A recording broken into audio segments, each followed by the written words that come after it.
To you, you're sitting in court again, under pressure and stress, and then a warm feeling comes over you, uncomfortably warm. Uh-oh. It's pressure, all right. Down there.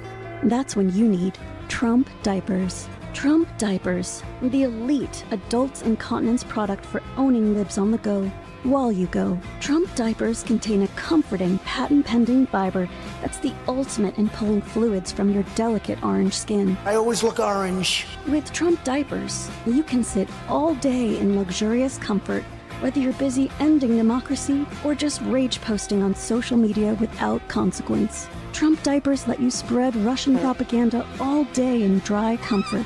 You'll never need to poop in the Capitol again. Trump diapers, for when you're losing your shit in more ways than one. It makes sense.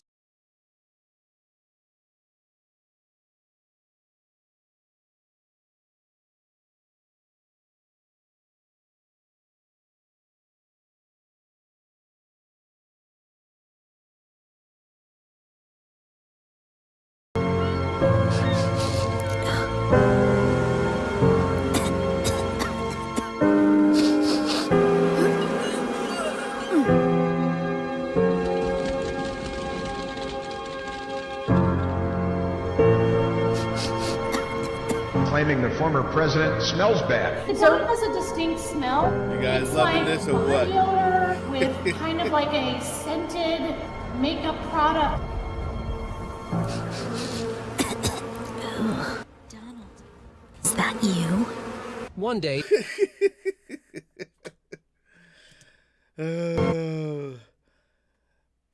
all right, guys. While we're waiting to get started, I thought I would... Oh, I got you. Hold on.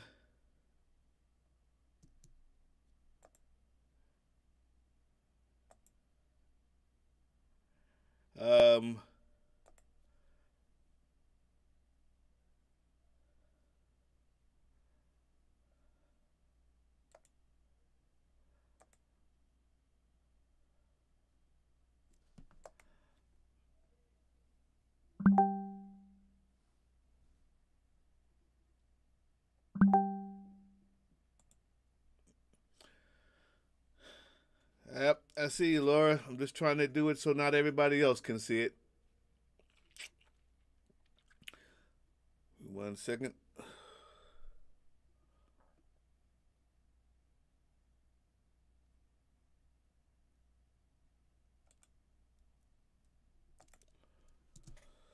Trump just isn't the same.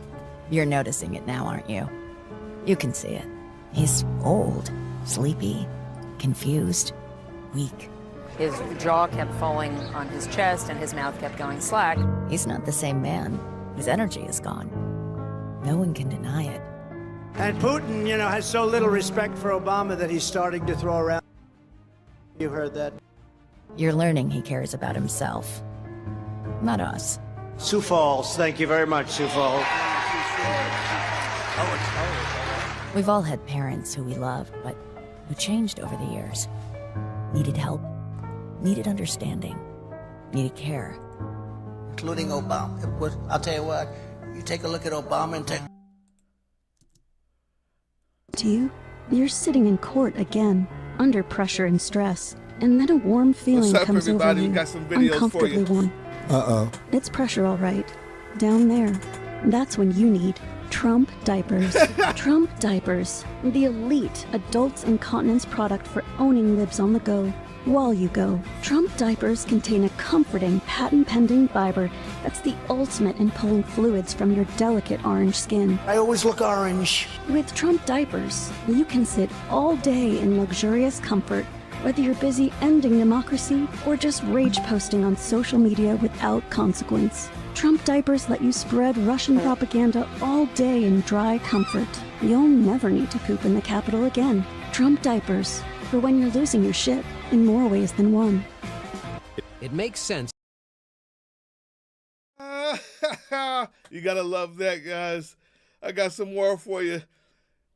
Matter of fact, we can get this thing started, and I'll bring back some more.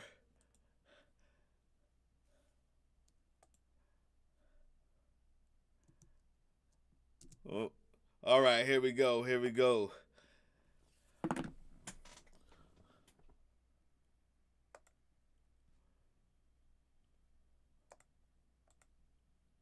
Darla, Melanie, Gloria. You don't know why, but you're here. Darla, you're here because you love us. That's why.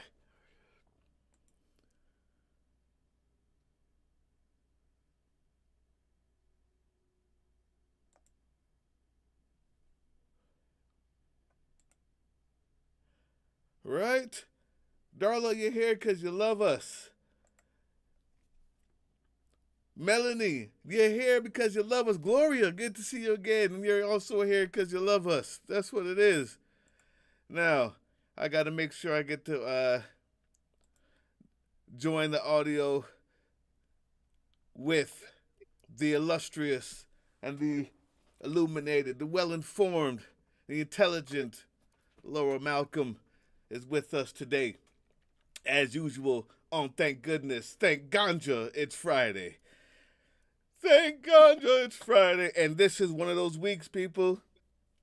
This is one of those weeks. Oh no, Melanie had surgery on her hand. Ouch. Sorry to hear that. Ouch. We have our thoughts with you. Our thoughts are with you, my dear. You don't have to chat too much. We'll be doing all the chatting for you. You guys may have seen, you just can't help yourself, Darla. You may have, those commercials were funny. You got to admit, the commercials were hilarious. We'll be playing some more throughout this because we do know that we put the big picture up. You know what the main story is. It's what everybody's been talking about. The debates are soon. Trump's team is panicking because they see that he's losing some cognitive ability while talking about Joe Biden's cognitive ability, which, listen, anytime anybody tells you that they're not both old, listen, you know better than that. But the truth is, guys, only one of them is prone to talk about sharks and sinking batteries because ships are too heavy. Like he's never seen a tank, or he's never seen a tanker, a big, what do you call it, destroyer or aircraft carrier. They're not too heavy. They don't sink. But there's more to it than that, and we're gonna get to it. But we're gonna put that at the end because the week was so full of stuff, people. We'll be splicing a couple videos teasing the number one story at the end throughout this. But the first thing we got to start with is thank Ganja, it's Friday, and say hello to the illustrious, the illuminated, the well-informed, the intelligent Laura Malcolm, my co-host. How you doing, my friend? The hairless. The hairless. I like it. I like the chopped off, the crop top. Well, thank you. I usually shave it off in the summertime, and no sooner did I do it than I turn on the TV the next day, or my stream, and Joy Reid's gone and shaved her entire head too.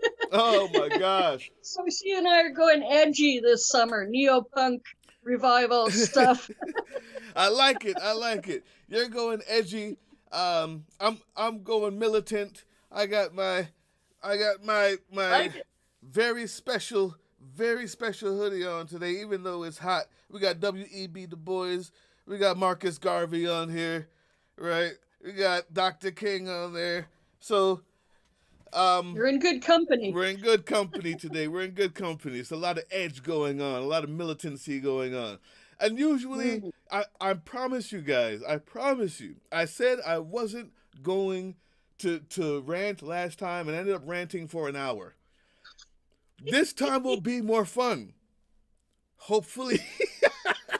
That's the best promise I can give. Hey, Darla's got a mullet. I love it. We need pictures. I want Well, pics. when this grows back in, it turns into a mullet, you see. It goes from a mohawk to a mullet. I like it. You got the transforming hairstyles. I love it. So, okay, before we get to the number one, there are very important things. 10 Commandments, Mr. Gates, a lot of works, a lot of rulings, abortion. This is a full week of actual stories, full of actual other things more than just Trump. And I would be remiss if I turned this channel into just 24 hours of talking about Trump. We've got things to talk about, people, and we're going to start off with this 10 Commandments stuff. Laura, what you got? What's going on here? I got a couple of things to say about it. Well, if you're not familiar with the whole deal, the governor of Louisiana signed a bill or whatever. What is it? You sign it into law, or is it just a bill? Yeah, it's a law. It's a bill that turned into law the minute he signed it. The mandates that the 10 Commandments be posted in large, very prominent, very visible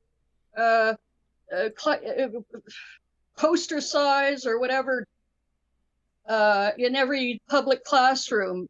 And he said, I can't wait to be sued. And sure enough, several groups jumped and are now trying to, make a case and sue them back. But there's some problems with that. Whenever, it's tricky. Farron Cousins of Rebel HQ said they took the bait. Yeah. That they jumped at this, but without actually waiting to see what they need is an actual injured party to bring a case forward. They may need an injured party, but this is what they're suing on. The idea is the law itself is illegal and has already been judged as such through precedent. So that's why they're suing, is because of precedent. Right. All right? It's so obviously unconstitutional that's... Unfortunately, it's not that obvious, because the workaround is none of this is paid for by taxpayer money. Even though it's put up in the schools, it's all paid for by donations. That's why it's being printed on Xerox copiers and pasted up on the walls. That's how desperate they were to do this. Wait a minute. It's a law that they have to pay out of their own pockets? Yes. To put up these damn things? The law is all of them have to be up. All of them have to have it up there. But somehow it's all funded by donations. So you tell me, yeah, right. So with the way the system works now, I have no idea what laws mean, what precedent means, what any of it means. But here's what it is. We'll show you guys what we know. Here's a good video that'll bring it to us. And we got to talk about it, guys. We've got to talk about it. We've got to talk. Number one, the big reveal is I can't wait. It's time, not just to go back to school, but to come back and move forward.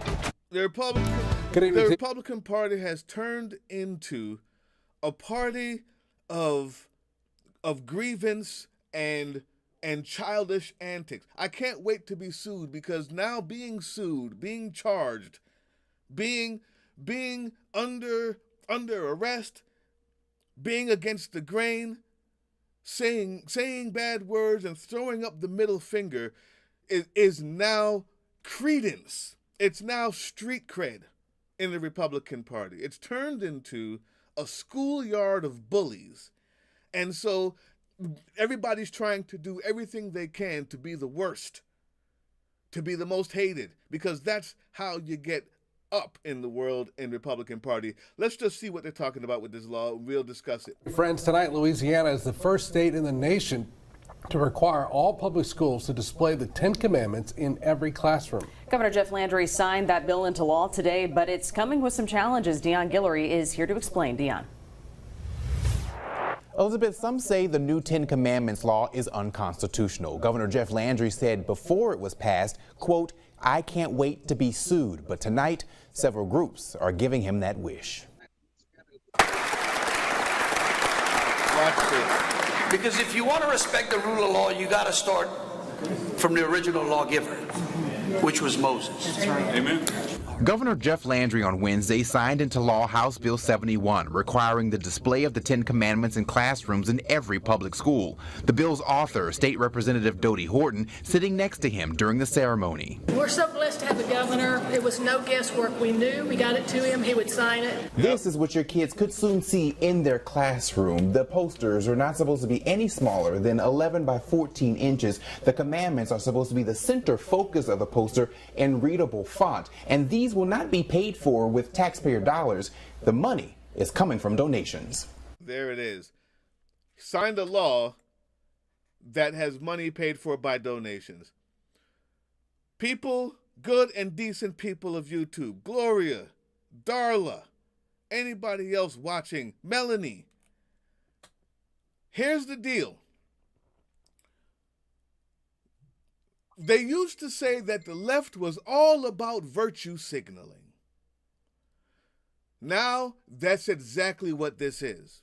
There is nothing else but virtue signaling. And the main reason why is because they have nothing else. Louisiana is number 1, 2, or 3 in every category of violent crimes. Death due to guns. Louisiana is quickly going underwater.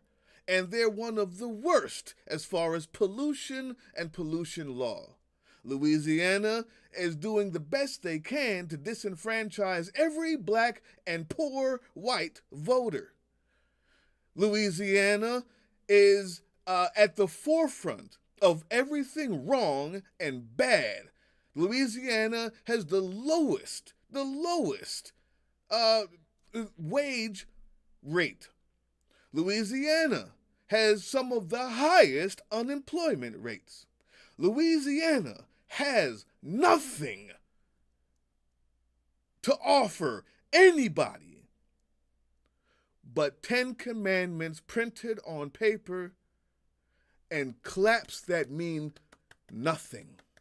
Because that's all they have left.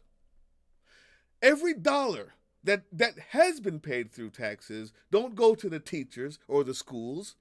They all go to the people drilling offshore and the big businesses. They all go to 2 cities, the white one and the black one, where they have Mardi Gras and make money. Louisiana has nothing to offer the country, its citizens, or humanity left there. I can do a Mardi Gras anywhere.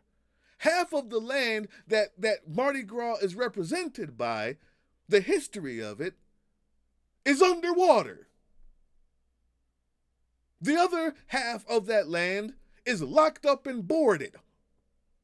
There's nothing left. The culture there is sick, disgusting, gross, pus-filled, degenerate, degraded, recalcitrant, against all things good and decent. So all they have left is virtue signaling. You may ask, and I'm not sure, I guess, okay, so you're talking to everybody on the, good. Everybody, please speak up in the comment section. Speak up in the comment. Laura got you. While I'm on this, I'm not on a rant. I promise it's not a rant, but it's leading somewhere. Some people may ask, well, what's wrong with the 10 Commandments? Because all those laws are the laws that we're based upon. I give you this to remind you that that's not the truth. That's propaganda. Those who've read the Bible and study the 10 Commandments, as I have my whole life, can tell you it is the antithesis of American law. It's great for spiritual law if you're a Christian, But we'll start with this. The folks out in your district, what would their thoughts be about, would they be melting down if you had to put 10 commandments in the schools out in that part of Colorado, ma'am?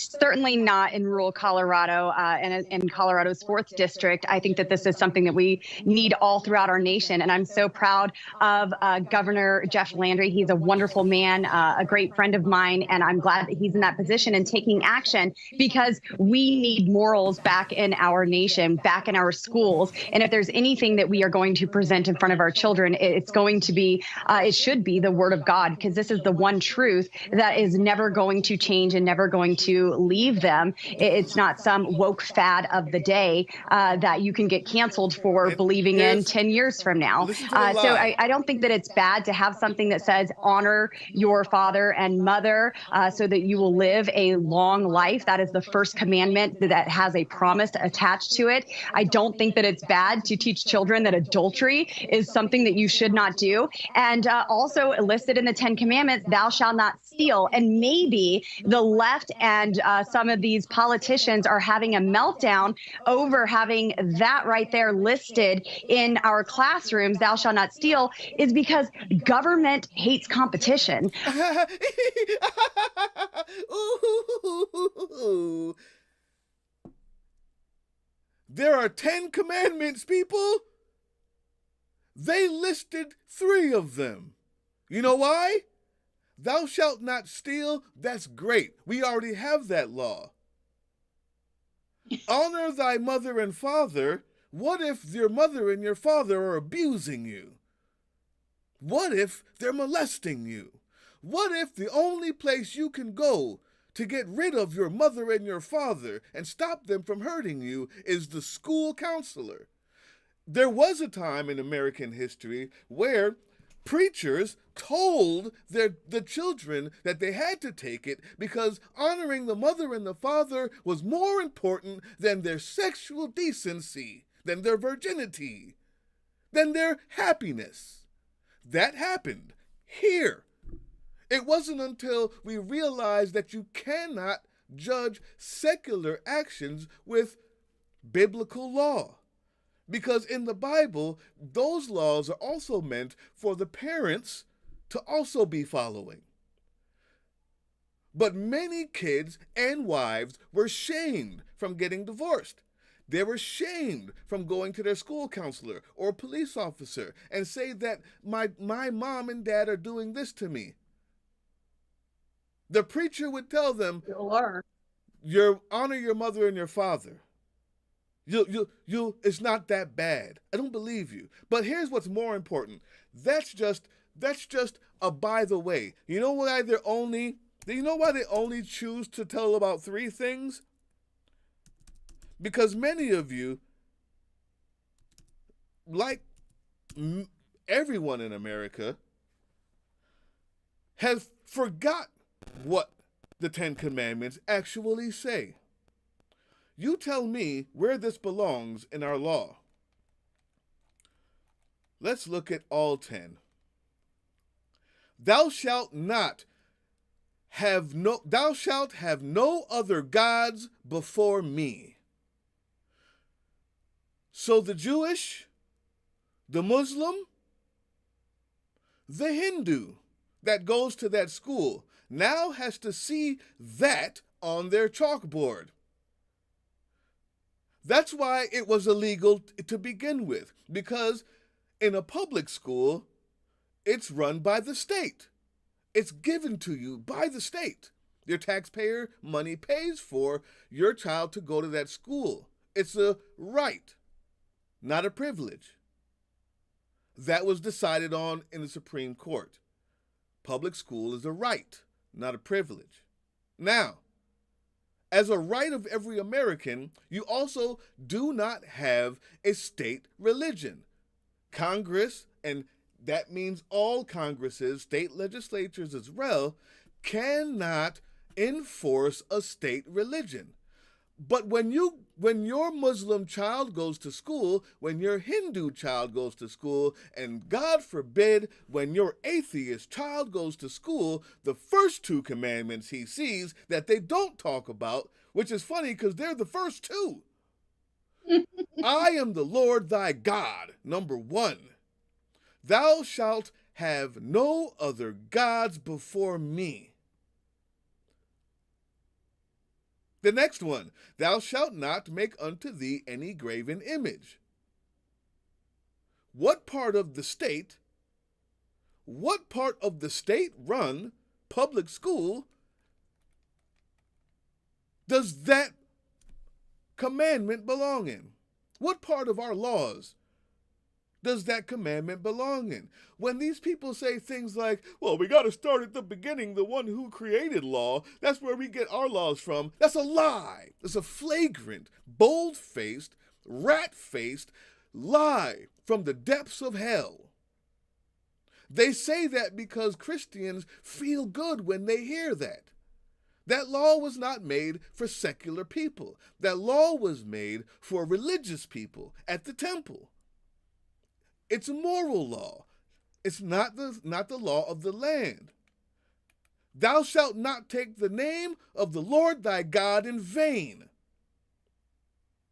It's a lie. That's not written in any of our laws. The police can't enforce that. All this is intimidation to every Hindu, every atheist, everybody who's not like you. You meaning the person who signed that into it. Remember the Sabbath day to keep it holy. We're at number 4, and none of these are being spoken about by these so-called extreme, extra great Christians.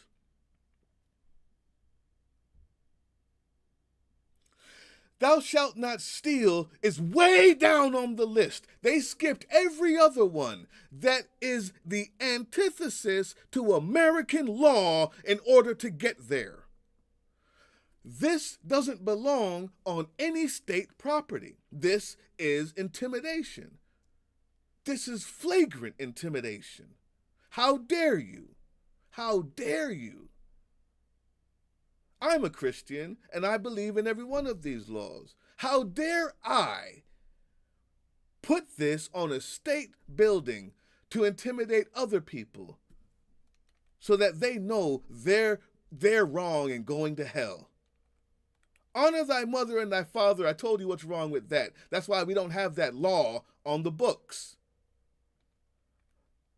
Thou shalt not murder, the first one that's on the books. Thou shalt not commit adultery. That's not on the books. That's not a law. Thou shalt not steal, already on the books. Bearing false witness, well, Karens do that all the time, but it's not good. Covet thy neighbor's house? I'm allowed to covet whatever I want in America. America was built on coveting. The Indians were here, growing corn. And the people came from everywhere else to covet the corn, the land, the huts, the teepees, and the mountains for themselves. This place was built on coveting. Thou shalt not covet thy neighbor's wife. Wrong. I can look, just don't touch. Same thing, though. Wait a minute.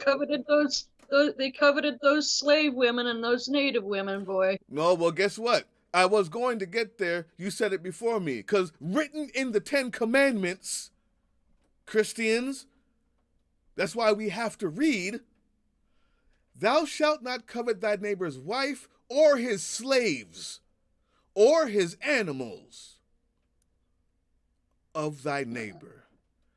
That's on the walls of your kids' public school. So when they tell you that these are the laws built, that America was founded on, it's a lie. It's a lie. America had provisions for slaves. They were 3/4 of a person. In the law.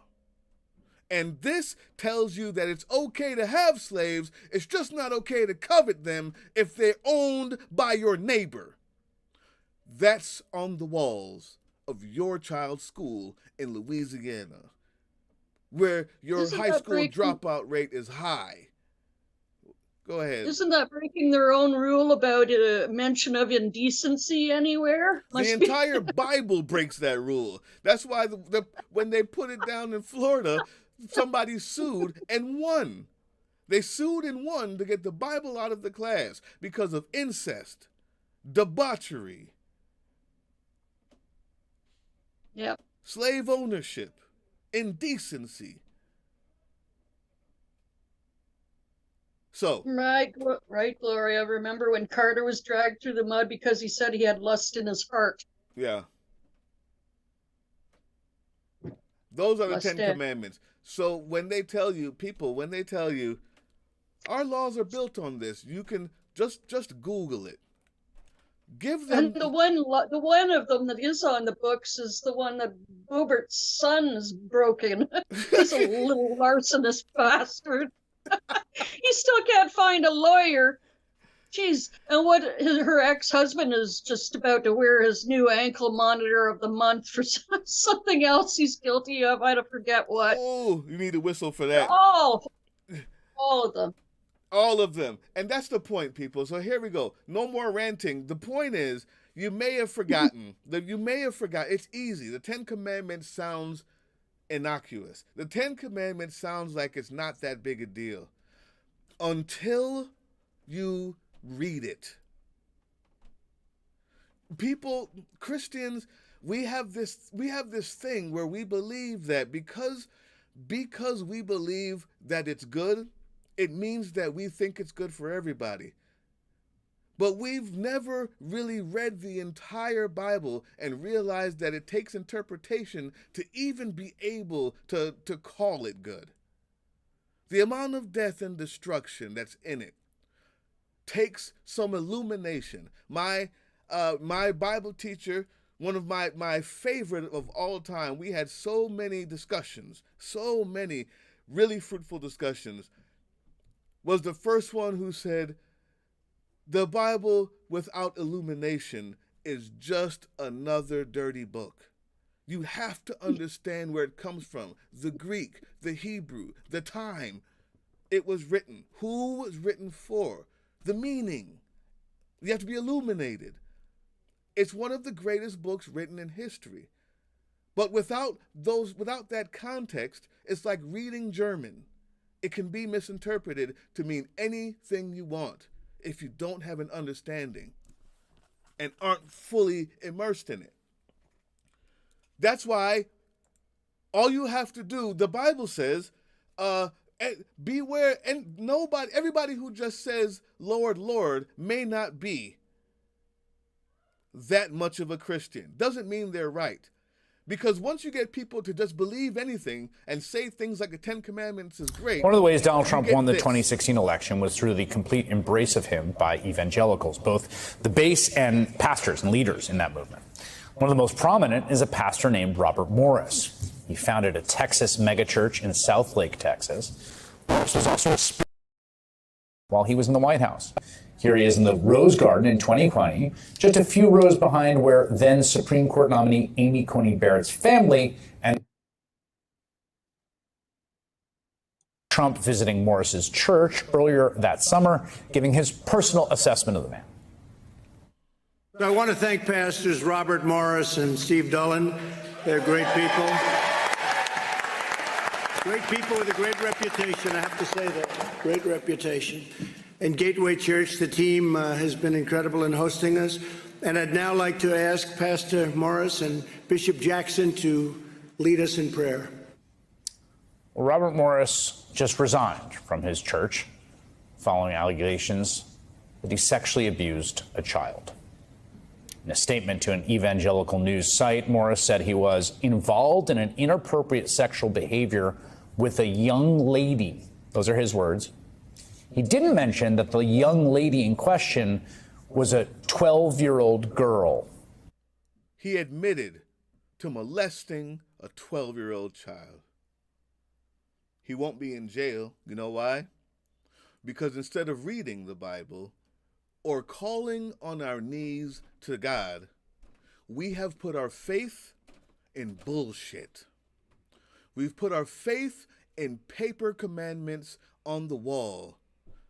We have and this is to Christians out there, because this is who I'm talking to right now. Understand the reason why the corruption in the Republican Party has become so gross, disgusting, is because they've successfully taken hold of the one thing our founders said we should never put in politics, that's religion. Because once you can make someone believe that they're going to hell for voting the wrong way, they can make themselves believe anything to vote the right way that keeps them in heaven. This is why you have this guy. This is why you have Matt Gaetz. And I'm sorry I'm taking the thunder from you, Laura. I'm gonna let you talk about this once more. But I want you to understand what's happening. Ladies and gentlemen, please stay tuned as we attempt to commune with the devil. I want you to understand what's happening. Virtue signaling. Please be warned, anyone with young children. I did exactly what Matt Gaetz would have done, okay?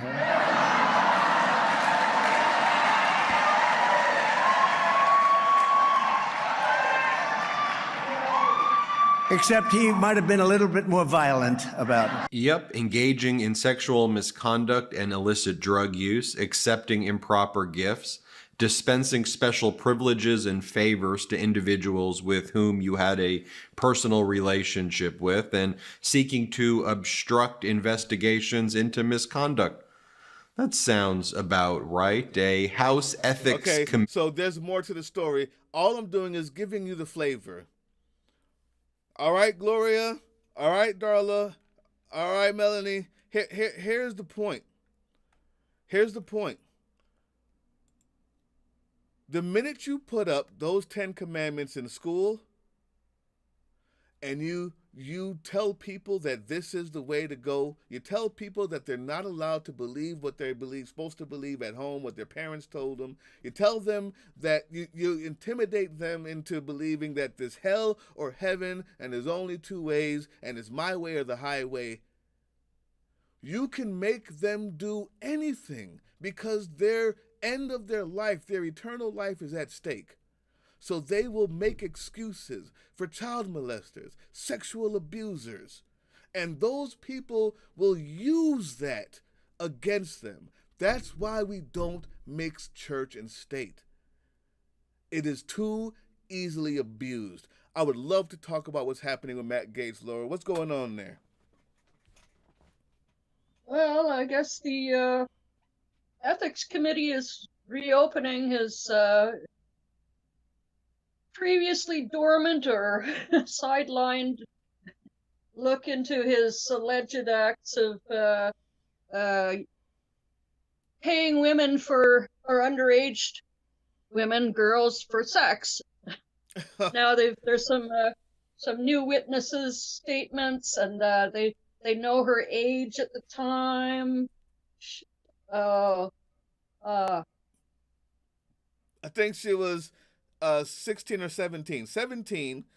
Yeah, 17. There was an allegation that she was 16 and then turned 17. But right. What we have as far as Venmo evidence, by all means, Jesus Christ. That was the one that he paid for her school books or something. Yeah. Oh, I mean, I shouldn't laugh. It's just, anyhow, it looks like, I don't know how much ousted chair Speaker of the House, what's his name, has to do with it, but he has a bone to pick with Matt over that. Yeah. So, and I think Matt was having ambitions beyond maybe taking the speaker role. He was probably aiming for vice president too. So anyway, it's all torpedoing now. Yeah, he got that. So what happened, people, what you need to also realize is the ex-Speaker of the House, McCarthy, he has been attacking the entire eight. What was that? What did he call them? The hateful eight or something like that? The crazy eight. The people who basically got him ousted. Those people, those votes who it mattered to get him ousted. One of them has had all kinds of allegations about getting somebody pregnant, as Matt Gaetz' political committee has given money to their primary opponent. Another one of them has had the same thing happen. All of a sudden, allegations come up as McCarthy has given money to their primary opponent. This one was already in the bag for him. The Justice Department under Bill Barr decided that they were going to look into this creep, Matt Gaetz, because he's gross and there's evidence. Biden, because he's a part of a weak and feckless party, and gives all of his cards away, because he thinks the other side will somehow turn back to decency after they show him that they're not. His what do you call it? Attorney General decided to drop all of those charges on Matt Gaetz. And so McCarthy is pissed. So McCarthy is doing everything he can to re-stir the pot. And he found all the evidence he needs to give it to the ethics committee so they can start it up again. So believe. Well, I think. Go ahead. Sorry to interrupt. I think there are quite a few people in Congress that had it out for Gaetz and were waiting to get something on him. Oh yeah. So, but definitely McCarthy is poking that fire. The thing about McCarthy is he's been doing it to all of the crazy eight. Almost all of them have either retired because of his abuse, or are being primaried. One of them won the primary, but in return is receiving all types of death threats. And I'm not saying that McCarthy is the one making those calls or even inviting those calls. I am saying that the reason why McCarthy was there, because he never had a bill that did anything for anybody ever. The reason why he was there for so long was because he held the keys to the purse. His political PAC still has over $20 million in it after he spent so much to back everybody else's primary. He's got it. And all that money he's been using to the detriment, because his life is about vengeance now. So, sorry, Matt Gaetz. But let's take a look at some of the bulletin. Let's take a look today. At some of the, go ahead. Say it again. I just love it. They want vengeance on everybody, and now they're vengeancing on themselves. Yes, they will. You're going to end up eating yourself. Do you know it? When you build an entire party built on this weirdness, all the normal people have retired because they've realized that, man, we all used to be able to get here, funnel money from big businesses, and just rule every now and then for the people, and everything was cool. Who are these crazy people coming in that no longer care about about their bank accounts? These people are actually here to destroy the party. And to be honest with you, Laura, that's why there are certain people who say, well, you know what, I wanted to vote for Trump because he would shake it up. That's really what they meant, is almost everybody in there was corrupt. Almost everyone. I won't say everyone because I'm not that cynical. I do know that people join to serve. I was a person who liked to serve. But what happens is once you realize that you're amongst the snakes and you start to make excuses and reasons to, well, if I'm the only good one here, the only way to stay here is to be able to play the game. And you do that for 10 years, before you know it, you have to get money from this place and that place and this place and that.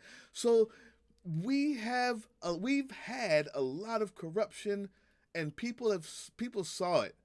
And their reaction to Obama being black and the corruption that they've seen for so many years as well, was voting for Trump. Little did they know that the devil they knew was better than the one they didn't know, because he's about to destroy everything. But yeah, so that's where we were.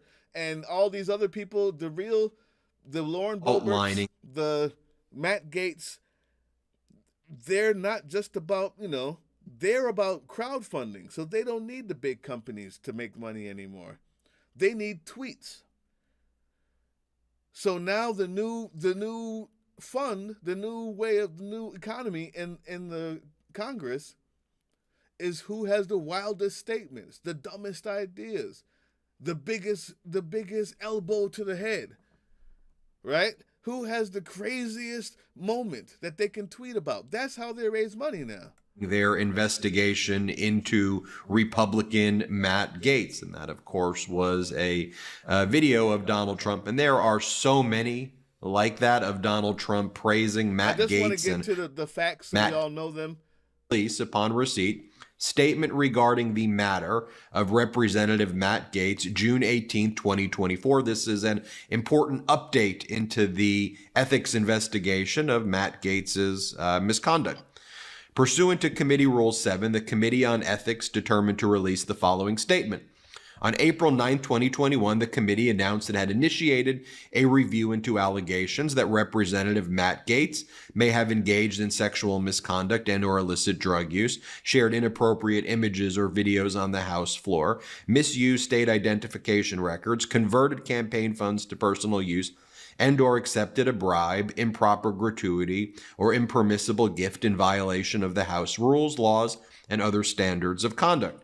The committee deferred its consideration of the matter in response to a request from the Department of Justice, DOJ. In May 2023, the committee reauthorized its investigation after the DOJ withdrew its deferral request. There has been a significant and unusual amount of public reporting on the committee's activities this Congress. Much of that reporting has been inaccurate. The committee's investigations are conducted confidentially, but the committee's confidentiality rules do not prohibit witnesses from disclosing information about the committee's requests or conversations with committee's investigators. The committee is confident in the integrity of the process. All right, we'll move on. I just want and to show reviewed you thousands of pages of documents in this matter. Based on its review to date, the committee has determined that certain of the allegations merit continued review. And that's where we are. So if you want to learn more about that, type it in there. We'll show some more stuff. But the allegations are not only worthy of review, Laura. The fact that his supposed partner in crime is in jail. Yeah. For trafficking young women. Again, what's his name again down there in Florida? Hey, Patty Wax. P-Dubs. No worries. Good. We got a lot to cover yet. Yeah. Joel Greenberg has given them lots, plenty, and he's got more on Matt. And he's in prison. So he's got it's like the Cohen Weisselberg or whoever going to jail for Trump, but eventually someone's gonna wise up. Gaetz is creepy. And so now here we are back again. The people who want the 10 Commandments up. The people who are virtue signaling to make sure that your kid, if you're not a Christian, feels less than and inadequate at all times, are the same people who just want that control over you, right? They're the same people who were considered spiritual advisors but have to admit to touching 12-year-olds inappropriately, molesting them. Then they're the same people who yell rah rah and end up being under investigation. All right? They're the same people who are against abortion, and we're going to get to that. Laura, I want you to talk about the ruling on abortion that happened. This is a long week. But I want you guys to remember these few things. I won't say much more, but I want you to remember these few things as we talk about the virtue signaling of putting 10 commandments, of which the first 5 have nothing to do with law and everything to do with have no God before me, and don't covet your neighbor's slave. That's in the 10 commandments, but nobody reads it. So I'm here to help you. These are the same people who tell you that abortion is wrong in all circumstances. Style 2 little black dresses for day and night with me using all classic pieces from Everlane. Layer with a tee or drape a sweater for daytime, then dress. Kyle Clark is back. You might remember Kyle Clark as the guy who moderated that Colorado debate in which Lauren Boebert imploded. He did an amazing thing. Kyle Clark interviewed. What I will do is show this. So let me give you some context about that situation, because I'm a pro-life Catholic, and I believe everyone should choose life. Now, if you listen to my presentation on the House floor, did you listen to it? I did, in fact. I just quoted from it. Okay, so what was the major theme, and what did I repeat? He's quizzing the interviewer now. Probably 20 times. In so hold on, let me help you. Oh, I thought you were asking me a question. No, go ahead. In fairness, your logic was a bit scattered in that speech. What I'm asking you about is the fact that you said that you respected your girlfriend's right to an abortion and then gave her money to help her through an important time to live her best life. You did exactly what I did. I'm very strongly against abortion, and I pay for my girlfriend's abortions when they are convenient to me. But yet you've tried to deny that to other women. And I'm asking, why is an abortion good for your girlfriend, bad for other women? That's my question. Simple question. Okay. She had an abortion. Was that her choice? You got that part. Yes. Did she have that right? He's stalling. Yes. Was it my choice, Kyle? No. Why do you seek to deny the choice that you said was best for your girlfriend's life? Let me finish explaining. Why do you seek to deny it to other women? Let me. I don't. You have voted to restrict abortion access as a legislator. And I have. And I'm a pro-life person. I think you should try to choose life every time. But there are exceptions. And there are times when you need abortion. Abortion is a... Funny how now there are exceptions. We'll show you the type of guy this dude really is in a minute. The whole point is, when you say, whenever somebody tells you, and listen, if you're a Republican and you're here, understand the reason why we do this is education, fairness. If you say, well, the Democrats are godless, that's what's up. Ask how many of them think abortion is okay. If all of them say yes, there is no scandal. It's only when they say no, we will never have it, and it's murder, that it becomes a scandal when you pay for it. That's the only scandal. If you're a Republican and you say that you think abortion is murder, which is not in the Bible, and up until about 50 years ago, many churches, up until about 20 years ago, many churches didn't see it as even an issue. But if you don't realize how they're controlling you, or how they're trying to through religion, and how easy it is to manipulate, just look at this. They don't believe the same thing. They don't believe the same thing. And we're going to show you how horrible this guy is. But I just have a few more to pile on, because it's important to me that you take it in its entirety. We hear it's so crazy, Laura. I forgot who was talking about this. It's so hard to talk to the trolls, P-Dub, because there's so many things, there's so many lies, there's so many things that happen every day, all day. To try to narrow one thing down, it's almost impossible, because you forget it in 5 seconds, because there's another horrible thing happening. Just like how quickly the guy that troll we were talking about in the comment section there, I give him an exhortation on the history of the Black Republican. And his next response is, I bet you boo-boo in your pants. What do you say to that? Yeah, that's about it, yeah. What do you say to that? Right? And trying to argue with that person logically is impossible. So I'm just going to try to give the abundance of evidence of what it is I'm trying to say. Where's my fart blaster? Yes, please. I go away for a week and everything goes missing. The breaking headline involving a Republican congressman and his sex scandal. Tim Murphy of Pennsylvania, a husband and father, giving us 2 weeks' notice today. Here's ABC's David Wright. Tonight, this Pennsylvania Republican caught in a sex scandal, Congressman Tim Murphy, effectively gave 2 weeks' notice. He's out of Congress effective October 21st. I think it's appropriate that he moves on to the next chapter of his life. Congressman Murphy is known for his anti-abortion views. I don't know if women who go in for abortion really know what happens. But this week, the Pittsburgh Post-Gazette published text messages between him and his former mistress, making it clear that while he's against abortion, he wanted her to have one. In January, she took him to task for posting your pro-life stance all over the place when you had no issue asking me to abort our unborn child just last week. He texted back, Yeah. You're being played. You're being played. Rules for thee, but not for me.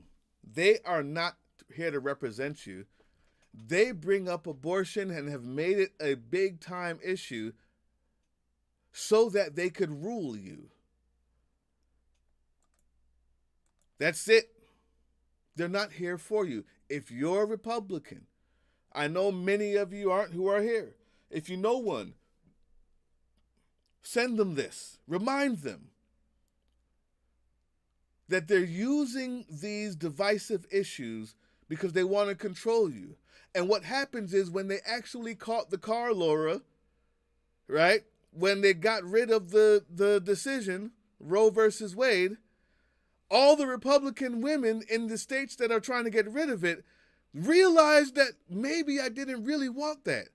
It wasn't until then that they realized, wait a minute, what am I thinking? Right? And so they have continued to shoot down every one of those laws that they possibly can. For their own sake, and I applaud them for that. But they were the same ones who voted for the Republican first. Representative Scott DeJarlis is from Tennessee. He's a Tea Party guy, won in 2010 as part of that wave. He is so right-wing and conservative and very, very proud of it, he'll tell you. In fact, he's very adamantly pro-life. So here's some of the legislation that he's in favor of. A 20-week abortion ban in Washington, D.C.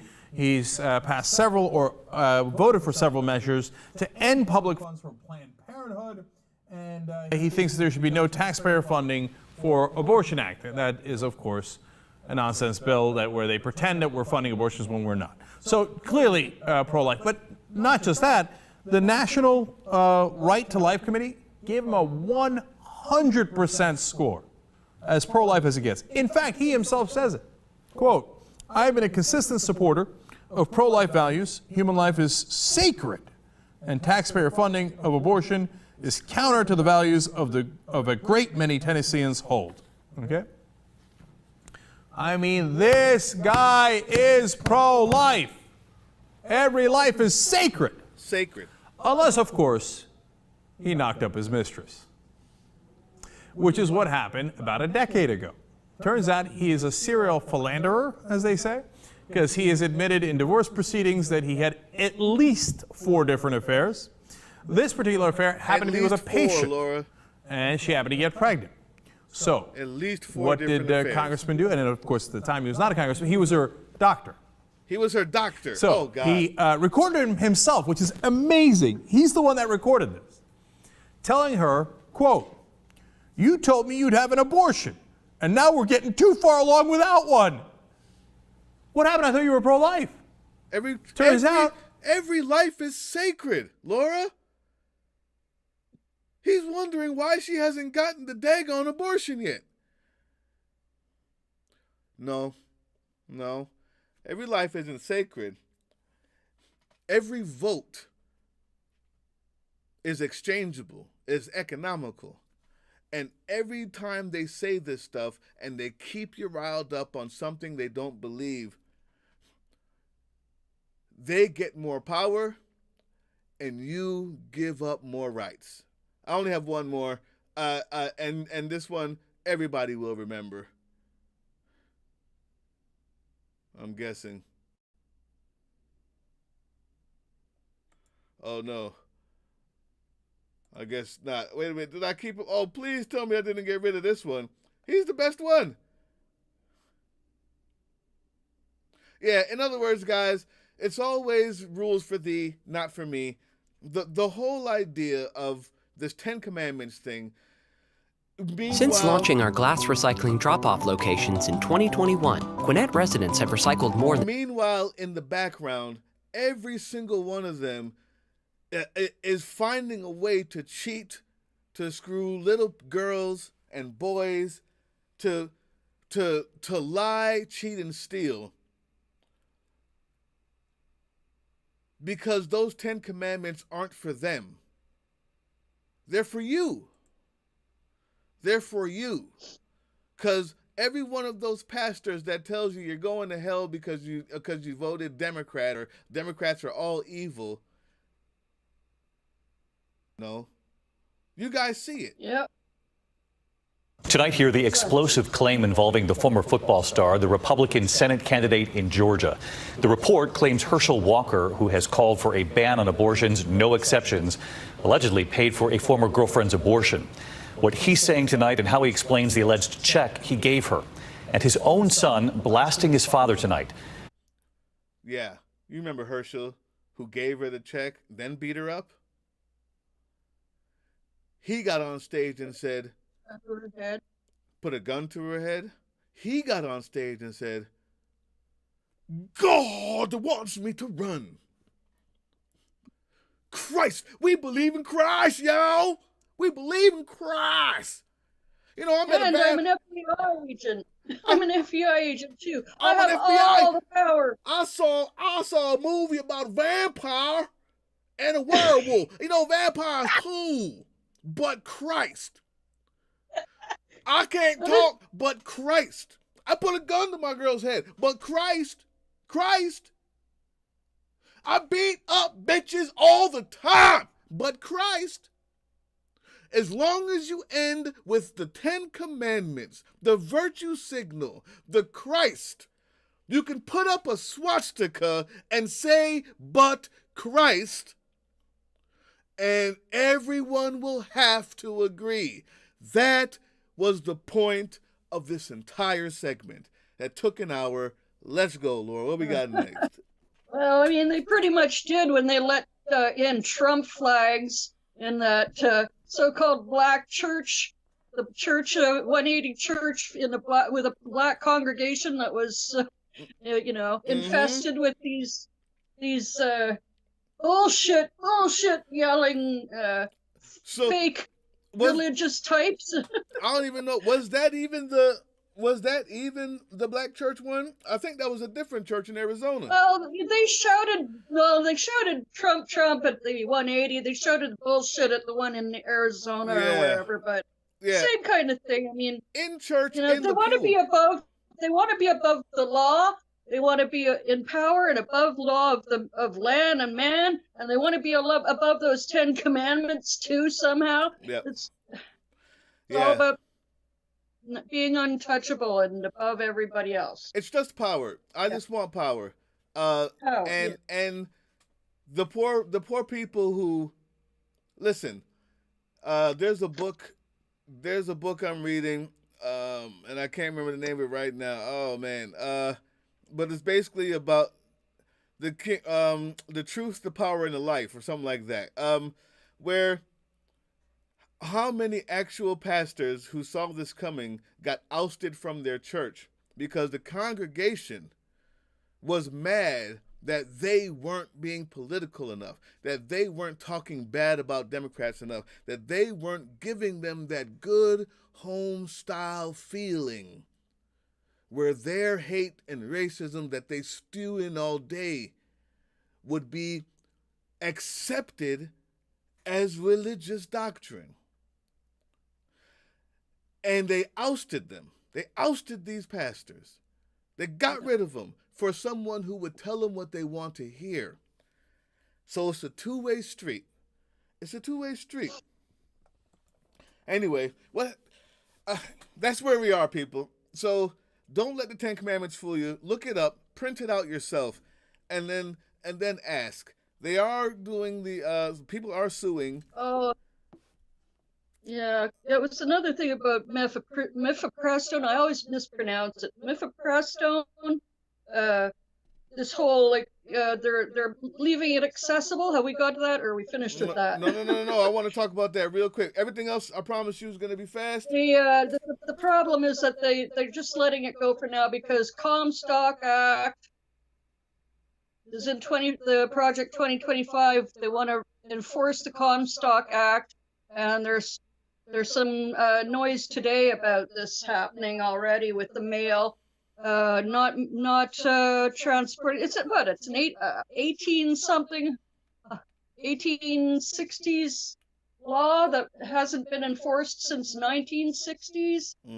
That you can't send anything in the mail that is illicit or pornographic. Yeah, including contraception. Yeah, there you have it. So their feeling is, whether we get rid of it or not, we have the Comstock Act, and so whoever becomes the next president will be able to enforce it that way. But everybody's saying that the Supreme Court preserves access to the abortion pill mifepristone. That was the ruling. But the ruling was they didn't think the people who brought it had standing. Yeah.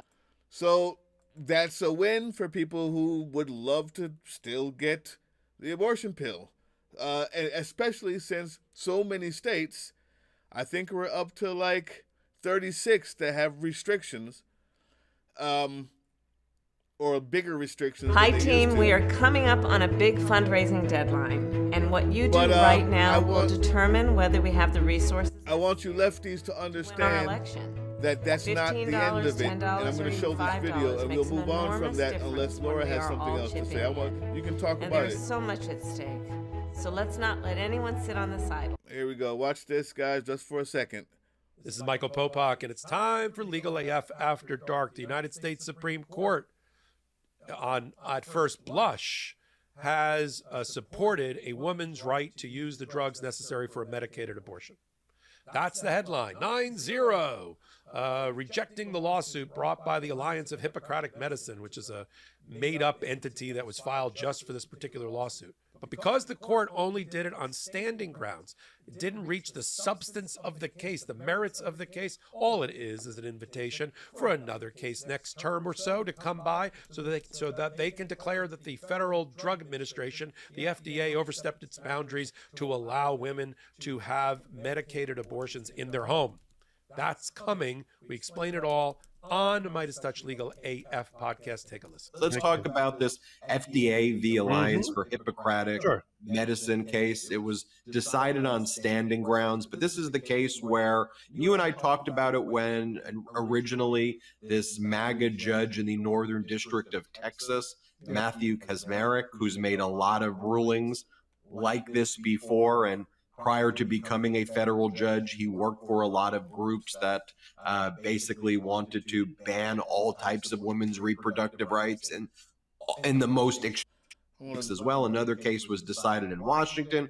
Anyway, the impact of the rulings banning mifepristone, of regulatory actions by agencies. So how is the FDA's regulation in this case allowed to persist? It was a 9-0 ruling. It's the unanimous court ruled that mifepristone can be sold, that the FDA, they didn't necessarily say that the FDA could do it, but they basically could have regulations to allow mifepristone.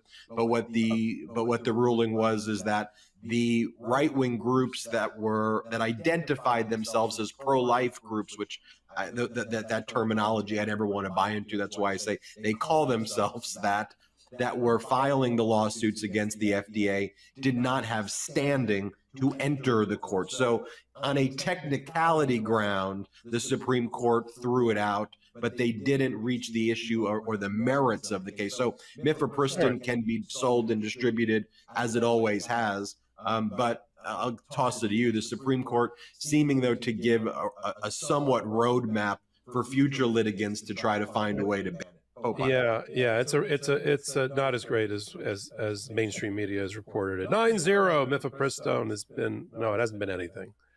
The standing argument, which courts use when they don't want to reach the merits yet, Kavanaugh writing for the majority, the way I reconcile what you and I said earlier about the rollback of agency discretion and deference to agency action with this case is they never reached the issue of the agency action, but they have invited a future case next term. So that's what's happening. It wasn't it because it didn't have standing, they sent it back and gave a roadmap to someone else who will say that they do have standing or that they were hurt by this law, and then the Supreme Court can rule on it and have a stronger grip if they do decide to get rid of it, which I believe they will, because that's the Supreme Court we have. So it's up to you, Laura. And Darla, I don't know what the heck is going on. I don't know. So YouTube has its own auto ban of certain words or terms or phrases, and sometimes they can be really weird about what they decide not to post. Or alternatively, maybe your Wi-Fi dropped briefly, Darla, and you weren't connected, and then when it did reconnect, your comment hadn't gone through. That's the only thing I can think of. I remember a few years ago when they first started to try auto banning things on YouTube, the lobster emoji for some reason was never. What? You couldn't post a lobster emoji. Oh, Don't ask me. Oh my gosh. Well, yeah, we gotta talk. It happens way too often to Darla too, and so I'm not sure. Aww. And it's a few other people. Like there's some people that are specific to, man. They're hating over there. But yeah, so that's what's going on with mifepristone. Please keep your eyes open, keep it peeled, stay vigilant. It's not over. It's just kick the can down the road. Now, you were talking about the black church. Tell us what everything that's going on over there. We'll take a look at any proof we have. I think most of you have seen by now the coverage of when the candidate was in Detroit. They had, I guess, rented this church out in a black community, the 180 Church, and had a round table with. But who were the round table guests? Anyhow, I think 2 or 3 of them were just sycophants like Byron, what's his face, and Byron Donalds, Scott, Tim Scott, the normal Tim subject. Scott, snoozing. The only 3 black Republicans that exist in the Congress are the same ones that are always there to ensure that they become today's Isaiah Montgomery. Who is Isaiah Montgomery? Well, those who saw the troll. Of course, go ahead. Of course, they gave him softball questions, and he didn't talk about anything that would help anybody at all. All he did was repeat his line about having done the most for the black community since Lincoln and all that bullshit. It's just a photo op. And of course, the people that did attend, though it was not by any means 8,000 people like Skelly Ann claimed later, there were empty seats, and the ones that were filled were predominantly white, and predominantly they'd come on over from the Turning Point Action conference or whatever shit show that was going on down the road. Don't give away the joke, Laura. Don't give away the joke. people. Yeah, the point being that these were all people from out of state. He wasn't talking to their congregation, and these speakers are not representing their community or anything. It was a total photo op in the vein of the Chick-fil-A stunt and the, the speech in Harlem, was it?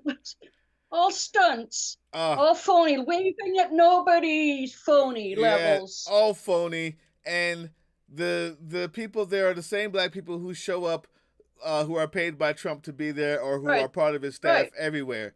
Yeah. And just so you know, this is what they called 8,000 people.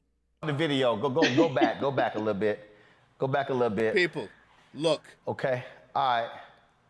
So, come on. Hold on, no, go on, start from over. Bring that, so let me do this here.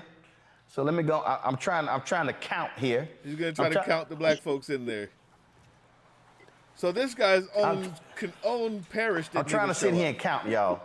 I'm trying to count here, because I'm really confused. I don't need him counting. I need you seeing. Look at this. Look how many, this is what they said is 8,000 people.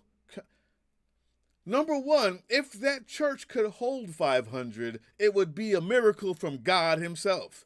It would be like God feeding the masses with 3 loaves and 2 fishes. Okay? That he would have had to supernaturally multiply the seats for 500 to fit there.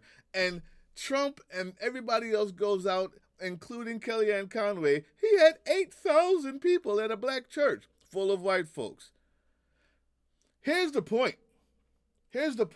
Whether you like it or not, and there's some people out there are here saying, Laura, well, Biden said he was at a black church and there was white and black people there. You're not getting it. You're holding a black round table. A Blacks for Trump round table. Why black people should be voting from for one Republican doctor Party to the next. Did they even send my lab work? Wait, was I supposed to? You're holding Donald this. Trump embarrassed himself by lying in a black church Trump on Saturday. Round table. Attacking the very You're people by saying reaching out to black people in Detroit. Who's a nutcase. During White Boy Summer.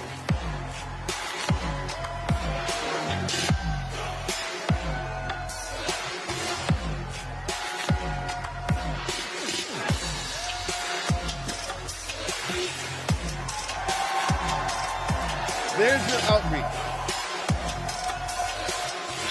Thank you, T-Dub. There's your outreach. That's the point. Stop peeing on my back and telling me it's raining. You're not outreaching for black people. It's White Boy Summer. I'll wait till next year. Black people, if you're okay with this, if you think that somehow the outreach is real and necessary during White Boy Summer the next night, you're an idiot. I can say that because I'm black. You didn't like when Biden said it. You're an idiot.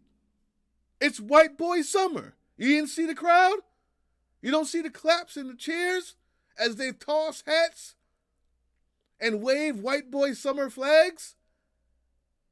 While just the day earlier, they're telling you what they're going to do for black people? No. You held a photo op at a black church full of white people and tried to tell black folks that you were there for them during White Boy Summer. That's the truth, and that's the facts. We don't believe you.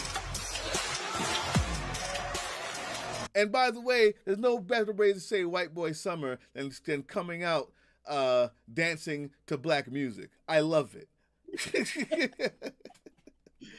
All right, since we're at this... I think they also culturally appropriated Barbie. The pink. This was a crazy one. So what you guys are watching here is the Turning Point Action Committee. Turning Point Action Committee Conference. This is where the most radical of the radical, all Republicans go because Trump spoke there, as well as so many, senators and Congress people, including B6, including bleach blonde, bad built Butch body herself. She spoke there. But I want to get to one thing about this conference that should scare all of you. And that is, besides the pink, right? Besides beautiful pink white boy summer, the awesome dance music, the electronic.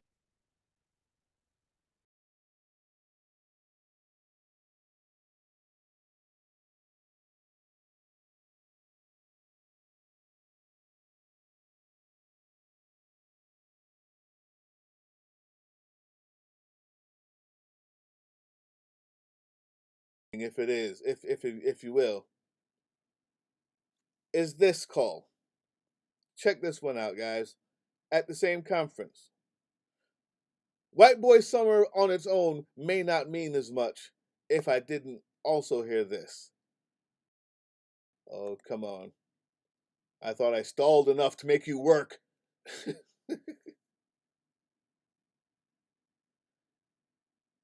Oh no. Are we still on? Did we stop? Am I still logged on? People, can you see me? Oh no.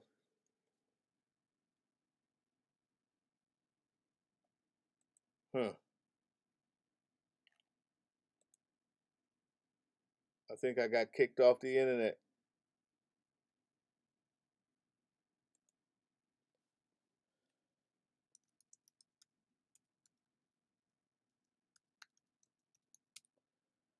Are we kicked off the internet? Can you hear me, Laura?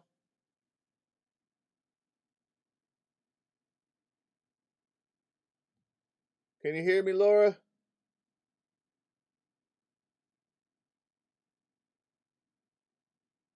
Brendan, so you just heard Marjorie Taylor Greene there at that event. Ooh, I think we're off the internet. We got kicked off.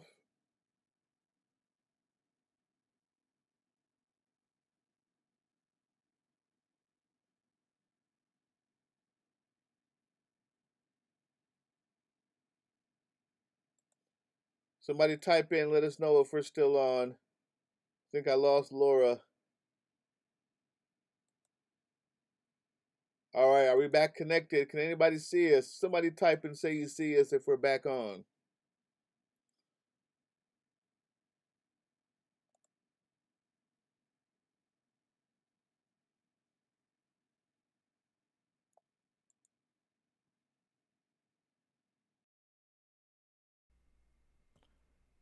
I think we lost the connection. Oh no, come on.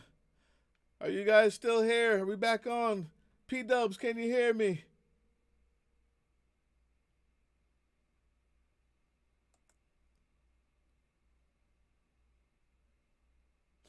No, Darla, you're not radical. You're not radical. Your leadership is. Your leadership is. This is not the Republican Party.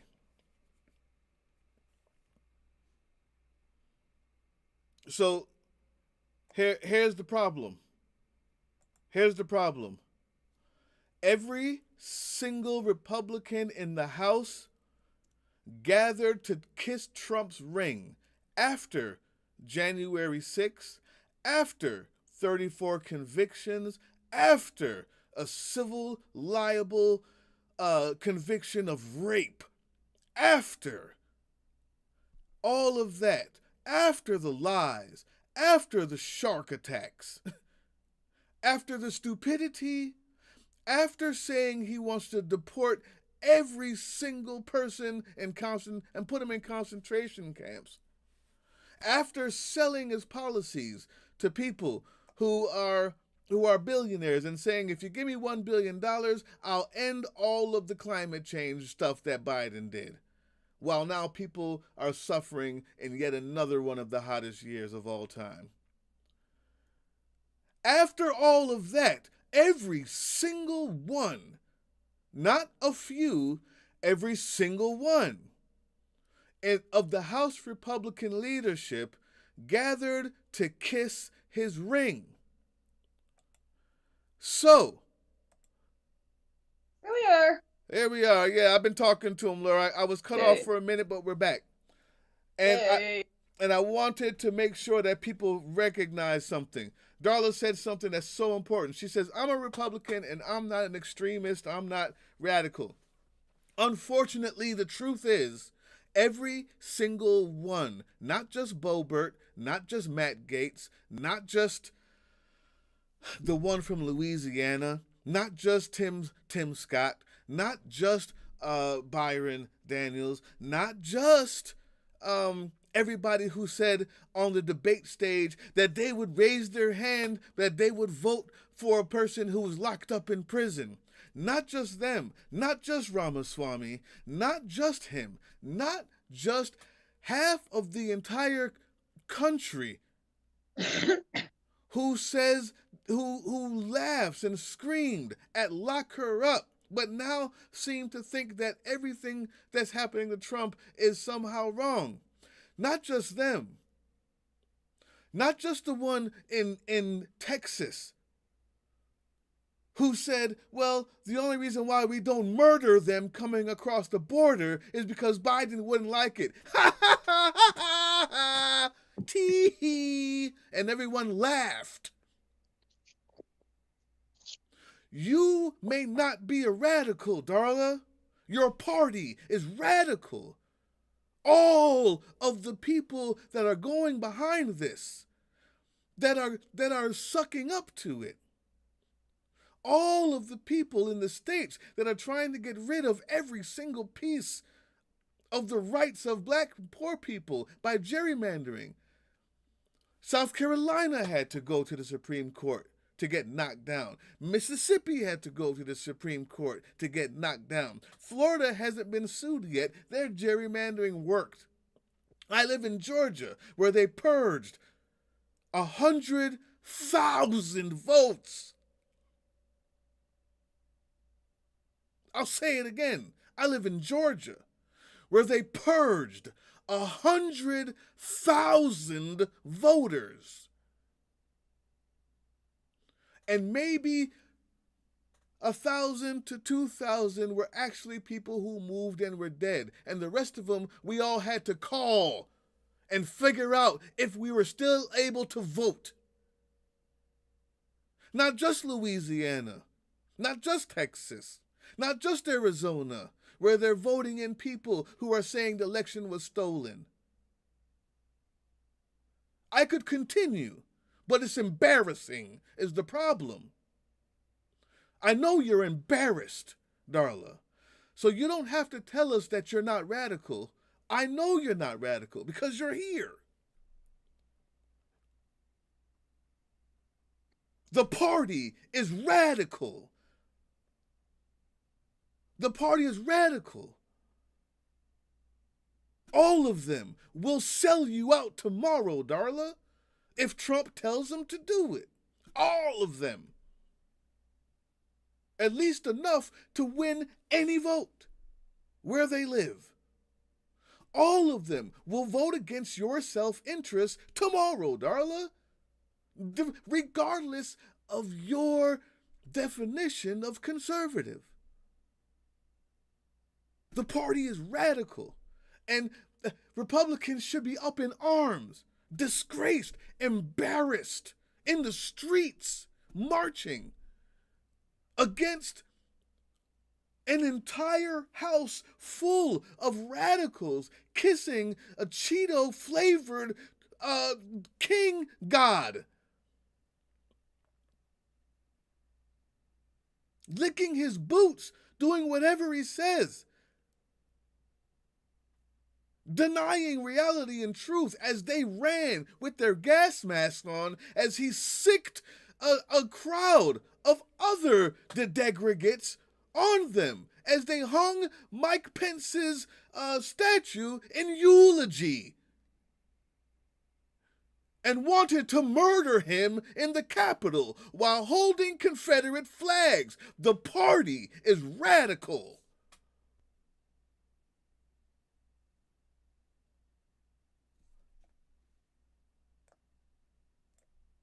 If I were a Republican,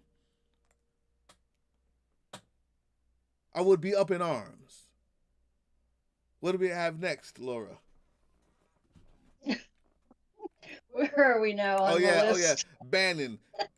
I'm sorry, I got on to it. Watch this, guys. Here's the part what I mean. We're back to radicals.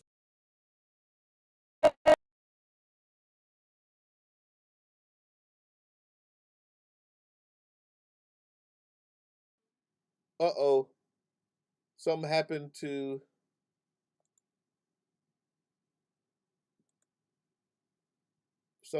my sound. Can you hear me?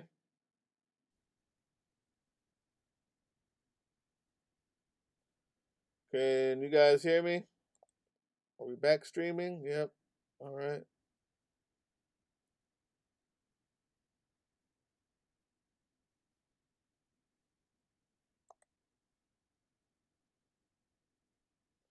I think Steve Bannon is so gross. Every time I try to play him, we get cut off. Garbling again. Dang. All right, so I'm streaming. Let's see. Are we back on? Everybody here? It's that super moon. Yeah, man. Okay, right All on. right, we're back. We're back. You guys are awesome for sticking with us to the foolishness. I apologize. Watch this. Marjorie Taylor Greene there at that event. Now I want to play Steve Bannon from just a short time ago. Same place. Here it is. Are we at war? Is this a political war to the knife? Are you prepared to leave it all on the battlefield in 2024? On the afternoon of January 20th, we must free the 1,400 patriots and must incarcerate the criminals.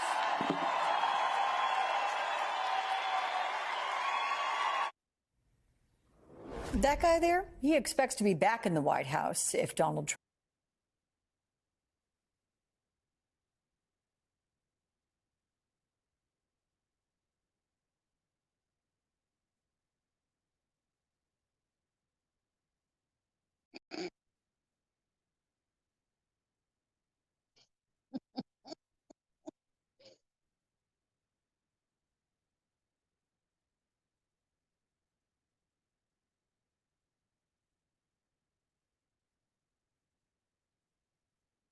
Brendan, so you just heard Marjorie Taylor Greene there at that event. Now I want to play Steve Bannon from just a short time ago. Same place. Here it is. Are we at war? Is this a political war to the knife? Are you prepared to leave it all on the battlefield in 2024? On the afternoon of January 20th, we must free the 1,400 patriots and must incarcerate the criminals.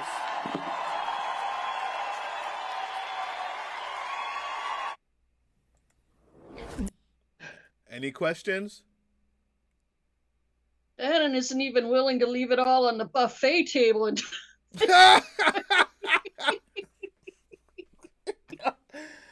Laura, thank you for the levity.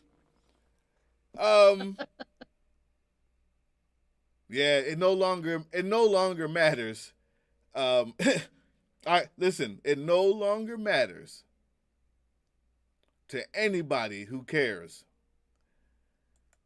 who is or isn't radical. There's more than enough people to start this war that Bannon is vying for, dying to have. I said it before and I'll say it again. I was born in Jamaica. And in Jamaica, since my parents were of voting age, maybe a little after, and since the day I was born, we have never, ever, ever known what a peaceful election looks like. My parents came here when I was 6 months old. My dad had $10 in his pocket, somehow made it. And the one thing they always said was, my God, look at how these elections are so peaceful. Everyone just concedes the next day. And it was amazing to them to see how peaceful. It was the one thing we had over almost the rest of the goddog earth, was our loyalty to conceding the election, to peaceful transitions. The reason why Jamaica has never had a peaceful one was because after the first one, you never get it back. After the first time, in Guam, you never get it back. After the first time, you don't concede in Brazil. You never get it back. After the first time you concede in Libya, you never get it back. The war that Bannon is preaching is something that all of us who study history know is coming this year. Whether it's M16s or just a bunch of terrorism or people being hurt with hands or fists, we will not have a peaceful election that's over with. It's hard to believe, I know. But there's one thing you can't ever do, is put the toothpaste back in the bottle. The minute he didn't concede, the minute he said it was stolen, all hopes of peaceful elections for the future are gone.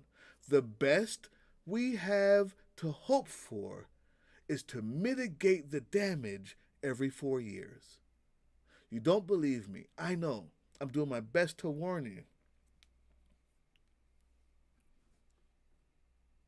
When it happens... You really think it's half the country? You were saying earlier that half the country believes this bullshit. I don't know if it's half, but no. That the numbers may be smaller, but they're crazier, more rabid, more likely to wig out. So here's the deal. Nowhere near half the country believes that. Half of the voting population does. Now, the voting population, they'll say 43% of Republicans that vote think that Trump is right and it was stolen. Okay. Every single one of them will vote for him. You don't have to think it's right or stolen, but when you vote for him, you're backing the lie. You're putting him in power. So it's easy to say, we know that most Republicans, no, we don't know. Most Republicans have been brainwashed in the past 4 years because of his constant and complete lying. On the other hand, most of the country, the Republicans haven't won a popular vote in 30 years. That means more people voted for Democrats. Not only that, only about 30% of the population votes. The rest of them just don't find it interesting enough. They don't think it matters. They've been told by people who hate them that voting won't work anyway. And I constantly tell them, if you thought that, then why do you think they're gerrymandering the hell out of every state they're in charge of? If voting didn't work, why are they fighting so hard for you not to get it? But the point is, right now the polls say if it were to be an election between Biden or Trump, no matter what we think they believe, no matter what we think they're backing, it's neck and neck. And that's all that matters. That's all that matters, right? Our whole goal is to make that change.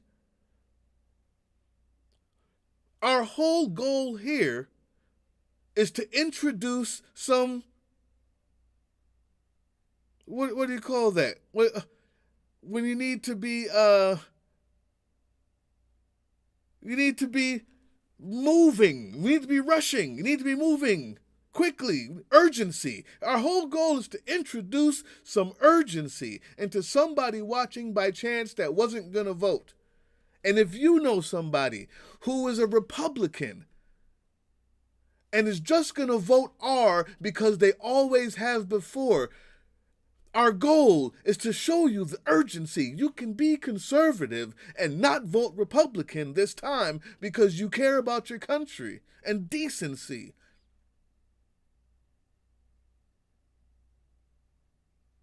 Yep, time is running out. And if you don't want to vote, that's fine too, Darla.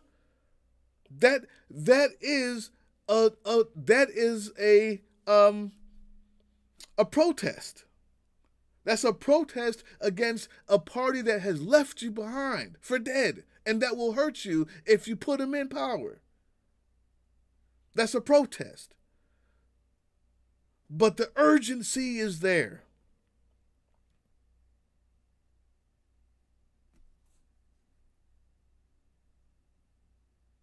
The urgency is there.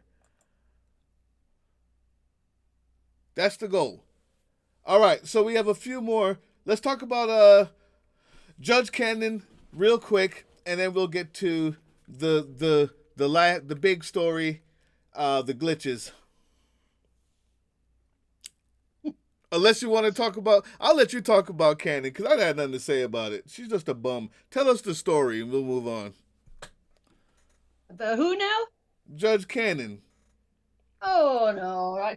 Well, you're done with it. Her latest trick is that, or the latest that's been slipped out of the bag, or the cat let out of the bag about the her two more senior judges telling her to recuse, and she flat out just said nope.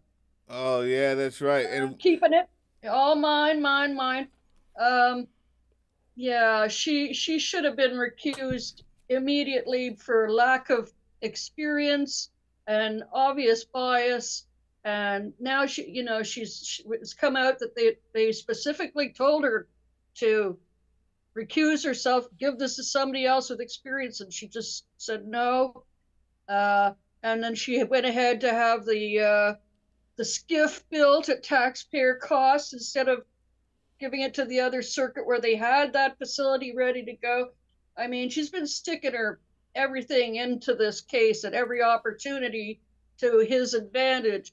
And the latest thing was letting these so-called amicus curiae, which they really aren't, friends of the court that have nothing to do with the case, just come in and say why, in their opinion, this whole stealing of documents from the U.S. government thing should be dropped because, I don't know, special counsel Jack Smith, blah, blah, is under the thumb of the DOJ, blah, blah. Oh, my God. I don't know. But the whole thing has never been heard of, ever. It's just blatantly, what the fuck at this point. And I honestly don't know what it is that it takes for this supposed 11th Circuit to yank her out of there. But that's what's happening. Judge Cannon was a flamenco reporter in Miami before she became a judge. Yes. That's where I'll end it. She's showing her credentials right now. Let's move on to the glitches. Watch this, people. Let's have some fun.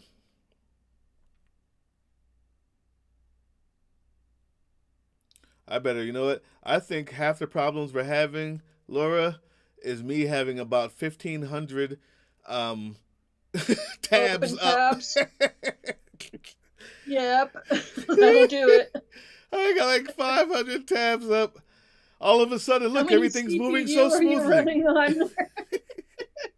Everything's moving so smoothly. Nobody knew that healthcare could be so complicated. Trump was a failure on healthcare. Hundreds of thousands of Black Americans lost healthcare insurance. We cannot go back. Biden and Harris have I didn't put this on. This is just a commercial that showed up. Joe people. Biden is getting the job done.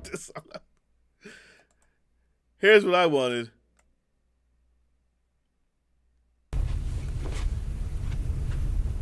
The debate is coming. And here's the final story. We have some good news coming after this. The debate is... And Trump's team... Well, we may have finally found the supposed dead voters that were voting. Trump's team thinks is, one is of them panicking. voted... Because the man on is CNN in steep that decline. years ago... As I insisted- stated from the very beginning, Biden is old, Trump is old. Only one of them believes that he'd rather be electrocuted by an electric boat with batteries than be eaten by a shark. And I'm wondering if he knows that if the electric boat could electrocute him in any way, it would also electrocute the shark. These are the questions that I think Biden can answer, no matter how much you think he's losing.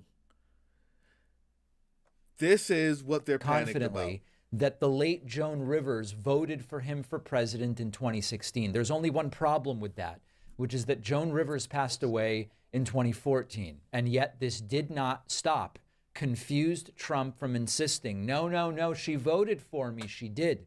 Listen to Ramin Sotoudeh explain it to CNN's Caitlin Collins. This is genuinely serious and scary stuff. Can we just first start off about your sit-downs with Trump? 6 times after he left the White House, which, is such a different period thinking about what's happening in Virginia tonight and seeing his grip on the Republican Party. What was he like? What did you observe from him when you sat down with him?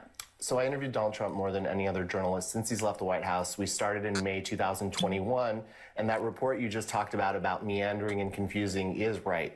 He goes from one story to the next. He struggles with the chronology of events. He seems very upset that he wasn't respected by certain celebrities in the White House, and then he'd go to a story about The Apprentice. So as you know, Caitlin, it's very challenging to interview Donald Trump and to go toe-to-toe with him, but there was some cognitive questions about where he was and what he was thinking, and he would from time to time become confused. Because you wrote at one point about Joan Rivers, him telling you that she voted for him in 2016, I believe, even though... He confidently told me and declared that Joan Rivers voted for him when he ran for president, and Joan Rivers died in 2014. Joan Rivers died in 2014, so she would not have been able to vote for Donald Trump. Yeah, and because you talked about his memory, you wrote that, on some days I have the feeling he has no idea who he's even talking to, that he actually forgot or didn't remember that the two of you had spoken at your first sit-down interview. Right, so my first sit-down was in May. He wasn't doing a lot of interviews, and then we sat down again towards the end of the summer, and when I sat down, there was a very blank expression on his face, so I asked, do you remember when we spoke recently? And he said, no, I have no memory of that. And he couldn't recall. He said it was a long time ago, and then we had to start from scratch. So the interview started from square one, where he started telling me the same exact stories that I heard in our first interview. Now, I know that there are people... Here's the problem. If you clicked on this because you saw that you saw the thumbnail said this is the worst glitch yet, or whatever it was, I'm giving you a chronology. This was right after he was deselected as president. This is after he lost the election. This is when the White House. It was already when his political bad. power was probably the lowest it's been since 2015. and how he reflected on when he was hosting The Apprentice. And I want you to watch this. The ratings were soaring in that first season, and just kind of what that looked like for him. He was very deflated. He was conflicted. He was angry about the way in which the press had treated him. He still believed that he won the election. And he was happiest when he talked to me about hosting The Apprentice. It was the thing that brought him the most joy. We watched clips of the show together. We watched the theme song, and he really lit up. He watched his firing of Omarosa. And then he would talk about what he did at the White House, and he would become gloomy and resentful and unhappy and refer to Afghanistan and Joe Biden. But he also seemed to think that he still had some foreign policy powers. And there was one day where he told me he needed to go upstairs to deal with Afghanistan, even though he clearly didn't. He told you that while you were interviewing him at Trump Tower, he told you he needed to go upstairs to deal with Afghanistan? With the, quote, the Afghanistan is how he referred to it. The Afghanistan, the border, the student loan, the climate. I got to deal with climate. I got to deal with nuclear. He doesn't even know what any of it means. It's all a checklist in his mind of words. He's not president, but he believes he has to go upstairs to deal with the Afghanistan. That's the part of the checklist. You're saying to yourself, all right, well, that's old. What was the glitch this time? Well, which one? We'll get to the final one, but check this out. Who is totally corrupt and the worst president in the history of our country, who is cognitively impaired. We are an institute in a powerful death penalty. Trying to debank you. We came up with a new couple of words for corn. Your climb, they call it climate. Ding, ding, ding, ding, ding, ding. He's been showing more and more confusion in his stump speeches. Windmills are causing whales to die in numbers never seen before. Elise Stepanek. You're a foreign dignity and you're coming into the United States. We would be in World War II. Missile launch, pshing, boom. You're seeing Donald Trump increasingly get confused on the campaign trail. We won world wars out of forts. Nikki Haley is in charge of security. We offered her 10,000 people, soldiers. He thought Nikki Haley was Nancy Pelosi. That clip is brutal. Nikki Haley. Donald Trump is truly confused about who Nikki Haley is. Okay. Totally incoherent. They want to debank you, and we're going to debank Viktor Orban. Did anyone ever hear of him? He's the leader of Turkey, Hezbollah, and Hamas. Sioux Falls. Sioux City. With Obama, we won an election that everyone said couldn't be won. Obama dropped missiles, and they ended up hitting a kindergarten. If that's the case, he's going to end up being indicted when he leaves office. They're leading by a lot, including Obama. But I'll tell you what. If he's making the same kind of slips and mistakes that he is mocking Biden for, it undermines his argument and really what is a central Republican meme heading into 24. I'll let you know when I go bad. I really think. When Trump talked.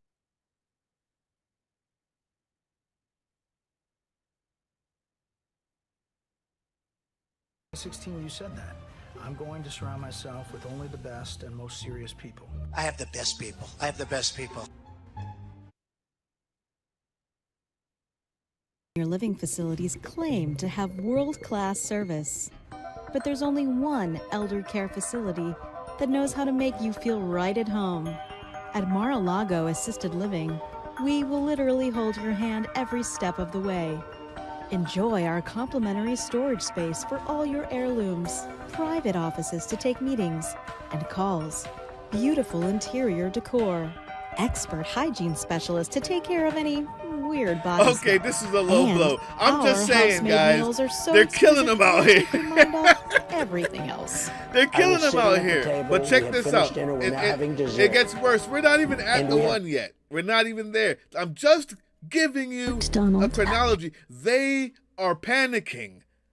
The Lincoln Project has people panicking, as well as the fact that he is now doing debate prep, and they're panicking. Donald, you tried everything to delay the trial. Okay, I'm going to leave the trial stuff. I just want to show you the amount of glitches that's been happening. Okay? They say they need more. I like the term woke because I hear woke military. Woke. I won't even take woke.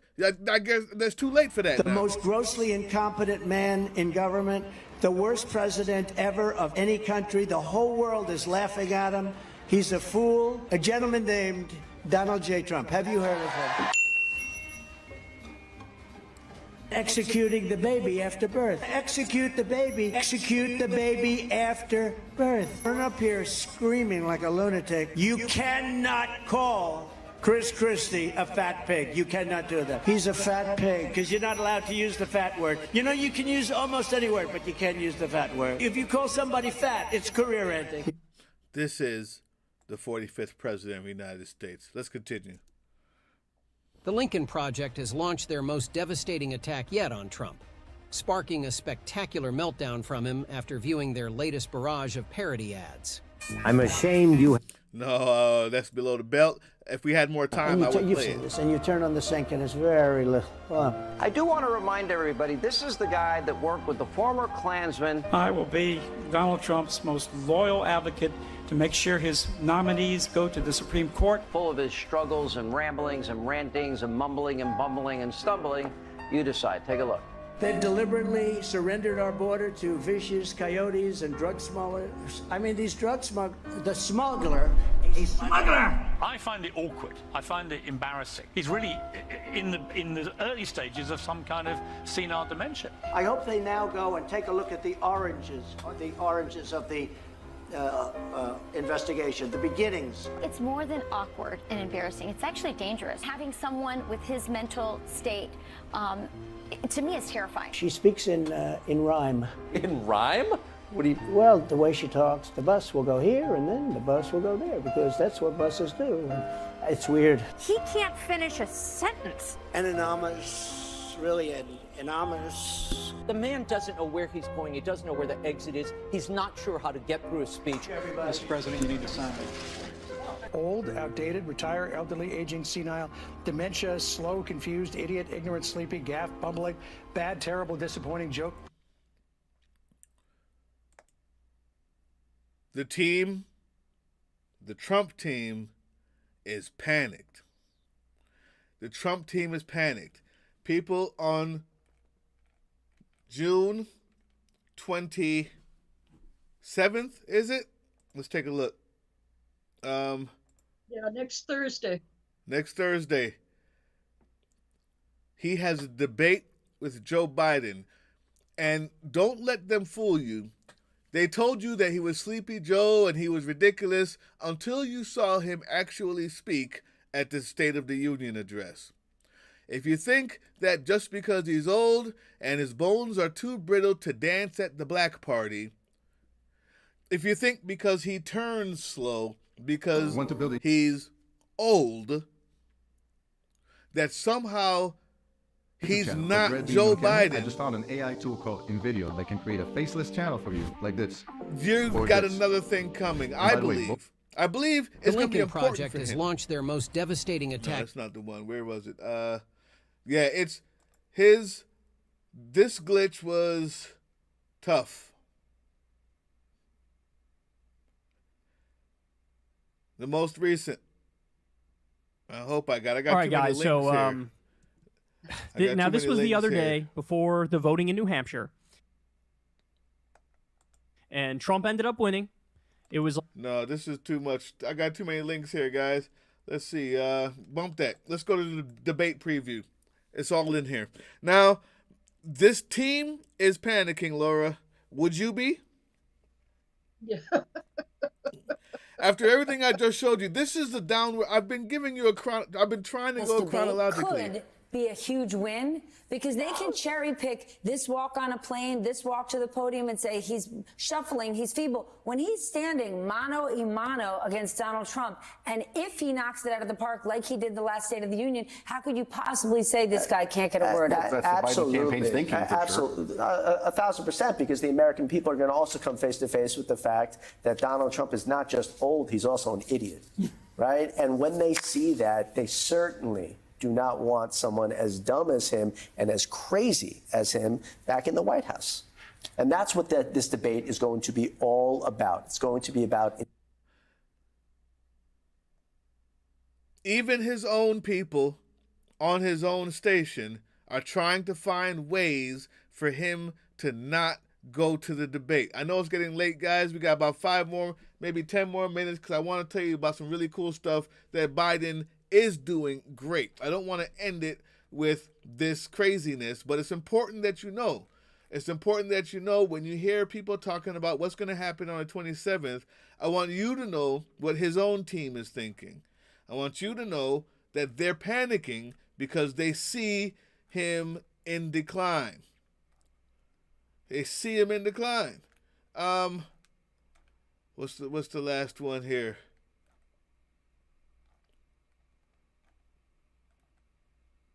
I thought it was here. So Hannity is saying, well, should he even go? Trump himself is saying, maybe I'll lose on purpose, Laura. At what point? At what point will you lose on purpose, Trump? Like, it's just like saying that he knows it's going to be rigged even before the voting starts. He's trying to let people know. He's trying to say, hey, I have an out. I want Biden to get drug tested. But now he's going to be seen as a coward if he doesn't go. So he can't use that. I have a feeling that he still may not go. But well, it's like when he says he's going to testify, We'll see.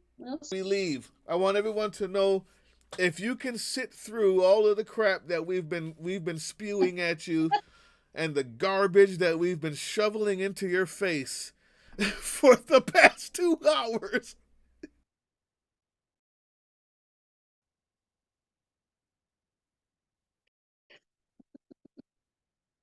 Yeah, you guys have been great. Well, if we're not frozen.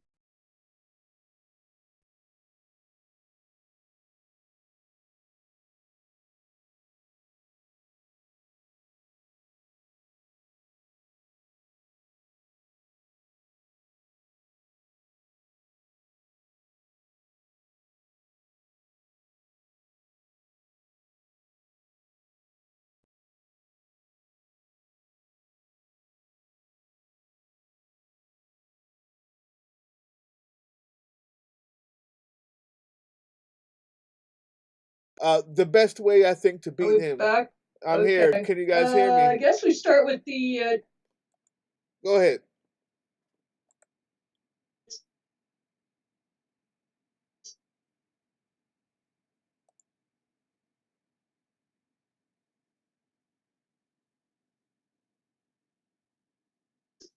not exactly Biden news, but Maryland got hit.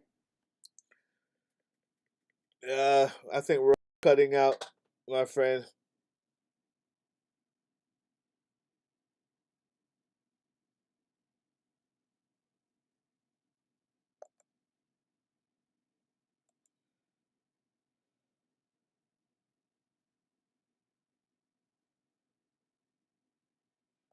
All right, we just got back reconnected.